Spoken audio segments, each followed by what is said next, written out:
John Bennett's story didn't begin with glory. It began in silence. A cold, heavy silence broken only by the wind moving through a European forest. At 21, the son of a carpenter from Alaska found himself crossing an ocean to fight in a war he never asked for. He served in a reconnaissance unit, the men who walked ahead of everyone else, often alone, often without returning. On the night everything changed, the sky held no stars. Bennett and 9 other soldiers moved like shadows between the trees, alert to every sound. The mission was simple only on paper: reach the village of Saint-Martin, confirm enemy presence, and return before dawn. But at 2:47 a.m., the world exploded.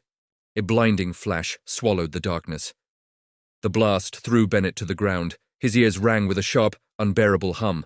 Grenades lit up the forest, and German machine guns ripped through the night without mercy. In seconds, 3 of his men were dead. Others screamed in pain.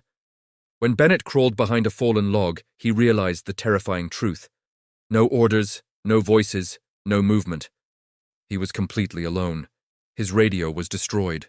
Part of his map had burned. Surrounded by enemy forces, with no backup and no clear direction, Bennett made the only choice he had.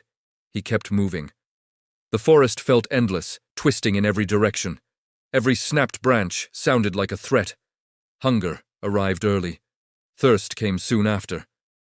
With every breath, fear tried to take over. But stopping meant dying. On the first day he found a stream, guarded by enemy soldiers. He watched for hours until the area was finally clear. Then he filled his hands with water and drank like he was swallowing life itself. Heavy rain forced him to hide in an abandoned cabin. In the middle of the night, footsteps approached the door, slow, deliberate. Bennett held his breath until the sound faded. At dawn, he found boot prints outside. They had been there. They were tracking him. On the second day, exhausted and wounded, Bennett continued forward. The forest felt alive, watching him. His boots tore at his feet until they bled. Later, the smell of food led him to a small German camp roasting meat over a fire. He waited for nightfall to attempt stealing supplies. He moved silently, but stepped on a dry branch. The crack echoed like a gunshot. Shouts and flashlights burst around him. He ran with everything he had left and dove into a freezing river, letting the current pull him far away from the danger. On the 3rd and 4th days, Bennett dragged himself through the forest, exhausted but determined. He discovered a large enemy camp and almost got spotted. He hid behind logs, rocks, anything that would keep him alive. He realized he was being surrounded, slowly, methodically, but he refused to give up. Following footprints along the riverbank, he found another American soldier, barely alive. The man warned him that patrols and dogs were searching the area. Moments later, barking echoed through the trees. The hunt had begun. Bennett ran through the dark forest, branches whipping his face, mud sliding beneath his feet. He hid behind stones, inside narrow gaps, anywhere he could squeeze his trembling body. But the dogs grew louder, closer. On the 5th day, his body finally failed. He collapsed, unable to run, and German soldiers emerged from the trees, rifles aimed at him. There was no strength left to resist.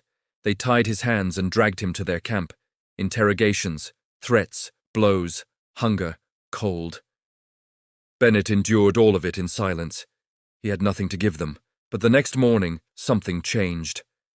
Distant explosions. The unmistakable sound of American artillery. Panic spread through the German camp. Soldiers shouted, trucks roared, searchlights swept the trees. The guard watching Bennett ran outside to join the chaos.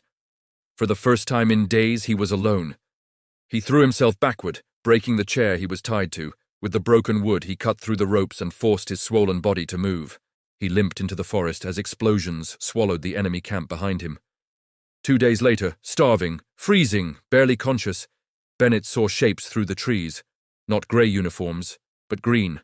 American helmets, Allied rifles, rescue. He collapsed before he could speak a word, but he had survived. After 7 days of absolute terror, John Bennett walked back into the world of the living. And sometimes, in war, survival is the greatest act of courage a man can achieve.